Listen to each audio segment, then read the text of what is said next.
I don't think anybody ever expects a exclusive relationship that's not logical, meaning, you're not going to have one phone conversation with someone and say, gosh, you're the only broker I'm ever going to use on every deal I ever do. But finding those exclusive relationships, meaning you may have somebody in Chicago that knows the industrial market there, that you're dealing with them, that's going to be the only person you're going to work with. Welcome to the How to Scale Commercial Real Estate Show. Whether you are an active or passive investor, we'll teach you how to scale your real estate investing business into something big. Tyler Saldutti is the founder of Prime Realty in Jacksonville, Florida, where he has overseen the funding, acquisition, development, management, and leasing of over 2,000 retail, office, industrial, and multifamily properties throughout Florida and Georgia. Tyler, welcome to the show. Thanks for having me. Hey, man, the pleasure's mine. In 90 seconds or less, can you tell me, where did you start? Where are you now? And how did you get there? I started in New Jersey, working construction growing up, my father and uncles. And that was how I saw real estate. It was the physical production of space. And there's something that's just very rewarding about seeing the result of your labor growing up outside Manhattan. So many industries are dollars and cents, and something about seeing your end product got in my blood. In 2008, I started Prime Realty. We're a commercial real estate firm here in Jacksonville, Florida.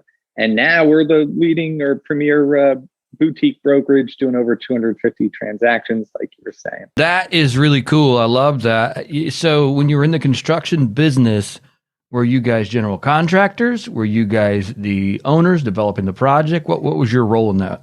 Well, you may have picked up from the last name Saldutti. I'm Italian-American from New Jersey. So, I had family members in all sorts of trades. Electricians, like I said, my father is a general contractor. I remember working for an uncle that was a site works contractor. So it was, a exercise of getting to see a little bit of everything.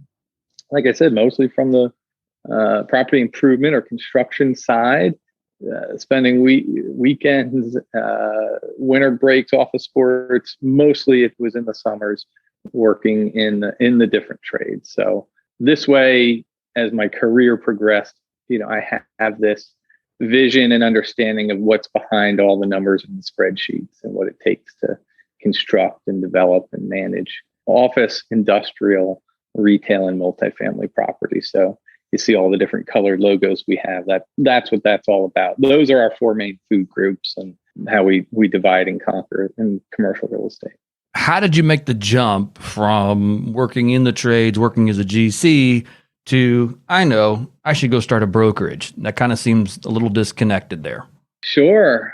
After growing up in New Jersey, I traded commodities in South Florida, a very business development intense environment.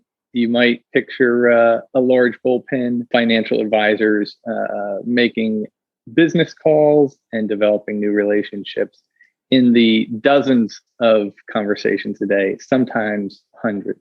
From there, I worked for a small business consulting firm in London and really developed, my two passions are helping people build wealth through real estate investment and supporting entrepreneurs, and, working for mostly medium-sized companies in London and consulting. A lot of it was geared towards their marketing systems and operations. You developed an appreciation for that small and medium-sized business owner that, as you help them get results, kind of back to there's a transparency and a visual when you help a business that size versus maybe when we consult bigger firms and bigger organizations, maybe it's not as clear there. So all of that to say that the boutique operation that services a lot of family offices or family groups, small businesses, where I found my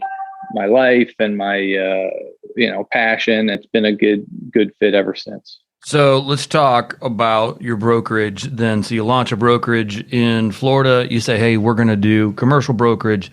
In 2008, the timing seems a little rough Tell me how you guys made your way through that period and kind of what lessons you learned along the way. Well, 2008 was the Great Recession. And it was very, there's a lot of turmoil in the economy at that time. I was working for the largest commercial real estate brokerage in the world, doing investment sales, which meant I got to touch multiple different property types. And, I saw I had to reinvent myself into more leasing and management in addition to the investment sales. And it's what people needed at the time. They needed their buildings full so that they could cover their debt service. They needed property management that was finding ways to be more efficient and save money. And again, coming back into that from having a very deep understanding of the investment side, the ownership side, balancing that with the leasing and the management, I didn't complete a sale transaction for over a year after starting Prime. So, we saw that there was a need for a boutique approach. We saw that the quantity over quality of work model was not going to work. In other words, in 2007, you could put a sign in front of a property, somebody's going to call you, you're going to get a transaction done. Let me tell you, in 2008, times were tough and you built a lot of good habits. And this firm was built on those habits. So when things are, let's say, more normal, we're really, hitting on all cylinders because we've been built with a very proactive and project-oriented approach that truly is effective in the most difficult of times, which was a very difficult process to do, right? But boy, has it served us well ever since. So I'm really curious. When you say the need for a boutique approach, and the other phrase you said there was you built a lot of good habits. What are the things that come to mind when you say that? Because obviously, not being a broker on this side, I don't. Can you paint a picture there for us that you said, hey, here's the problem I saw, and this is kind of how we decided we're going to do it differently? So we turned the quantity over quality equation on its head. If you're at a big firm, you're going to have different overhead. You're going to have a corporate office that you're feeding constantly, and your business model is built to make that corporation money, and it's very successful. And you might need to have 36 listings in order to, effectively close half of those transactions. And it works for the broker, right? And the broker makes money and the agent makes money, but it's high volume, low quality. You're fitting everything into a system that has to be somewhat effective for a variety of different projects, right? You can't be nimble when you're big. You can't be custom when you're big. And the boutique approach is the opposite. So we've got our systems, we test and measure. We've got all the same technology, all the same marketing platforms, all the gizmos that the big firms have. Technology's been a great equalizer amongst all firms, but we do low volume, high quality. So project approached with a unique business plan for each project. The critical non-essentials, whether we're working with a buyer or a seller, a tenant or a landlord, we get to have a curiosity and get to know their business more so than you can if you're in a high volume business. So it's the customization you can do, it's the expertise you can develop, and then it's just being proactive. So if we're on the marketing side, if we're working on maybe 20 deals instead of 40, it's not rocket science. It's picking up the phone. If you're trying to find a space for a dental practice, you're calling all the dentists in town, and you can do that on a boutique approach and be more project oriented. We close darn near 100% of the projects we take on, and at a bigger high quantity firm, you're doing between 30 and 50% closing, and that's a lifestyle of 50 to 70% of your clients being frustrated with, hey, how come I don't hear from you? Hey, what's going on? I don't see what you're doing. And when you have lower quantities, you're able to do that kind of work, and it's more enjoyable. No, that makes a lot of sense. Thank you for taking the time to clarify that, because again, not being in your business, I go that, just needed some more deeper understanding of that. So that's really cool. Thank you for sharing that with us. Tell me about this. The broker and let's say the broker and buyer and broker and seller relationships are they're unique and have their own nuances to them. What are some things or some tips that you would give that you would say, hey, here's the way that you should be effectively leveraging your broker relationships? Well, there's three things that I think any investor or just real estate entrepreneur should keep in mind when trying to leverage the brokerage community to help them build their business. And the first is to really work hard to build those relationships in an exclusive manner. And it's always important to date before you get married. As you're trying to engage a brokerage community, you can work with somebody quite a bit before you're really, like I said, committing to them in any sense. But a commitment, it should be the end goal on both sides. The brokerage community is an eat what you kill industry. We're not able to pay our bills, support our families unless we get results. And so we have to be very disciplined at what we commit our time to. And we, as you can imagine, in a market like today in 2022, there's a lot of buyers, right? So how do you, as the buyer, distinguish yourself and try to build that exclusive relationship? It goes both ways. The broker's looking for an exclusive relationship, and the buyer wants to be the first one to get the call when a new exciting opportunity becomes available. So I don't think anybody ever expects a exclusive relationship that's not logical, meaning, you're not going to have one phone conversation with someone and say, gosh, you're the only broker I'm ever going to use on every deal I ever do. But finding those exclusive relationships, meaning you may have somebody, and you may invest in property all over the country, but you may have somebody in Chicago that knows the industrial market there, that you're dealing with them whenever you're in Chicago in the industrial market, that's going to be the only person you're going to work with, and so on and so forth. So that's the first main goal, I'd say, for any investor, owner, or entrepreneur is to try to build these exclusive relationships. And it can be one person, that does and quarterbacks all your deals, but it can also be a group that you form together. The second thing is, I'd say, don't get sucked into a crony system.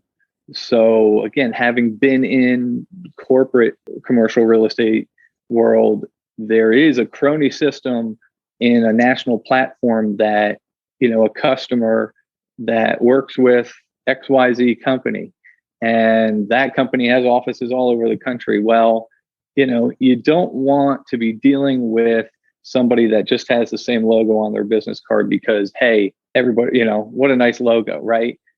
If you're going into multiple markets, and the way that we approach it, and that most independent firms approach it, is you're able to be nimble and partner with the right brokers or agents in that market. In other words, there is no firm that has the best agent or broker in every single submarket, in every single property type, in every single market. So you may find when you're in Boise that the CBRE broker on the west side of town for multifamily is the best, and that's their niche. And you might find it's the Cushman & Wakefield broker, and you might find it's another independent firm. So I would say don't get sucked into a crony system that doesn't serve you, and your goals don't align with you and your broker that way.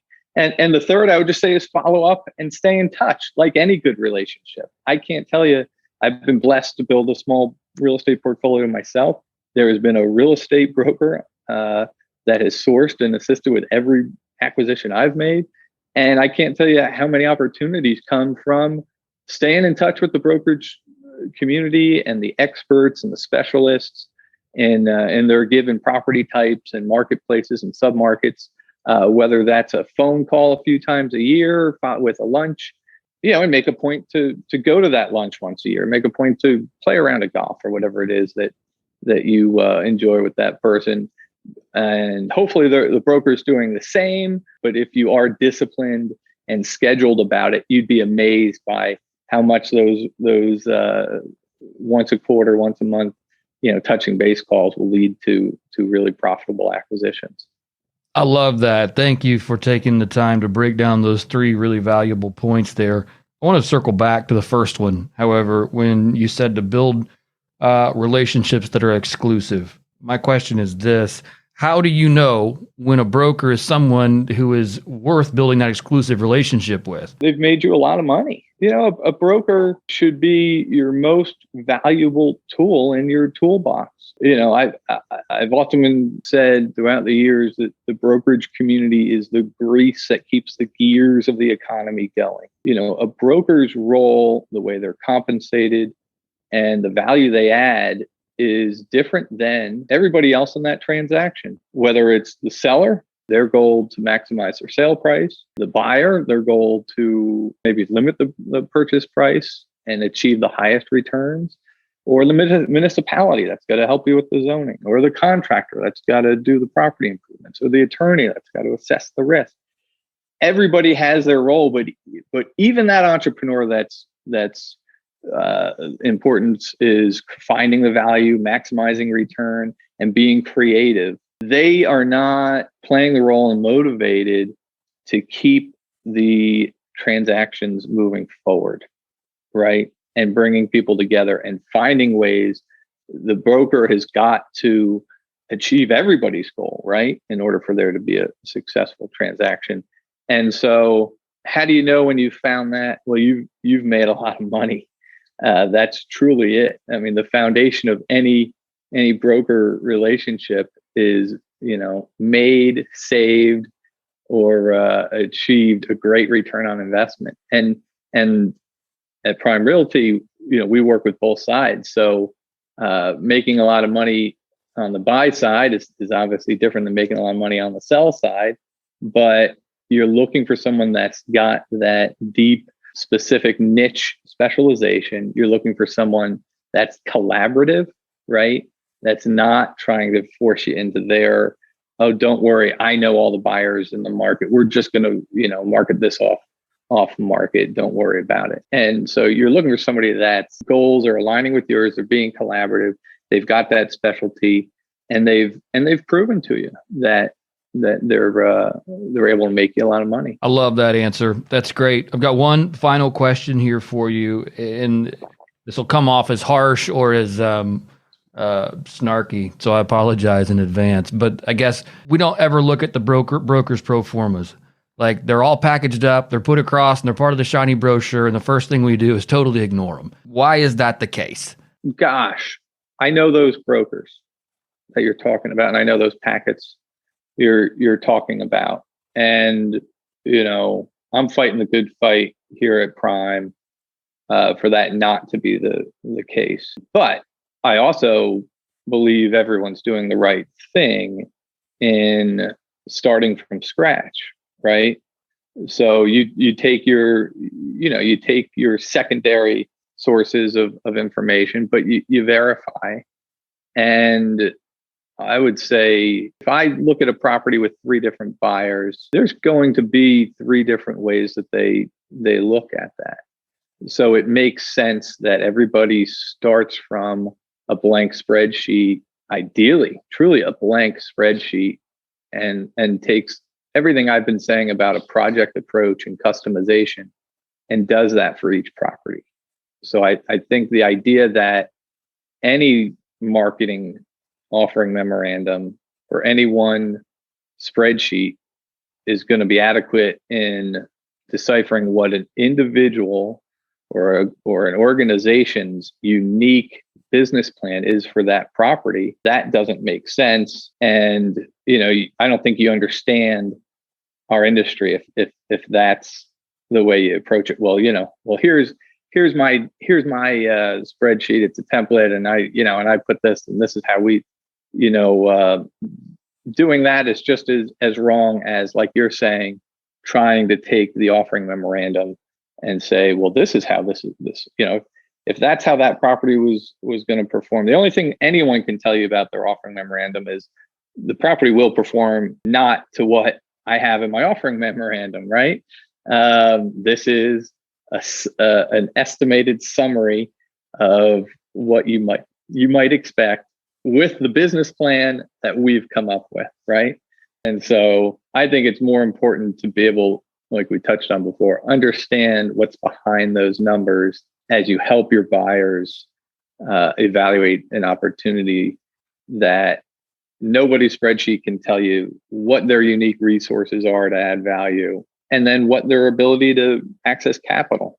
So nobody's putting out offering memorandums. They might have some assumable debt assumptions, but the two criteria that nobody can do is what are your unique resources to add value, and what's your ability to acquire funding for it. So what you're able to source, interest rate, amortization, fixed time period, versus what I'm able to source is different, and it's always going to be a difference between investor A, B, C, and D. So I think everybody's doing the right thing by taking the summary analysis from the offering memorandums and then rolling their sleeves up and doing the work on their end to build the successful business plan that a good investment should include. Tyler, thank you so much for coming on the show today. I certainly appreciate it. Learned an absolute ton from you. If our listeners want to get in touch with you or learn more about you, what is the best way to do that? Our website is Prime Realty Inc., like incorporated.com. And you can reach us there. We're easy to find here in Jacksonville, Florida. Prime Realty Inc., 904-373-0578. That's my direct line. Awesome. Tyler, thank you again. Certainly appreciate it.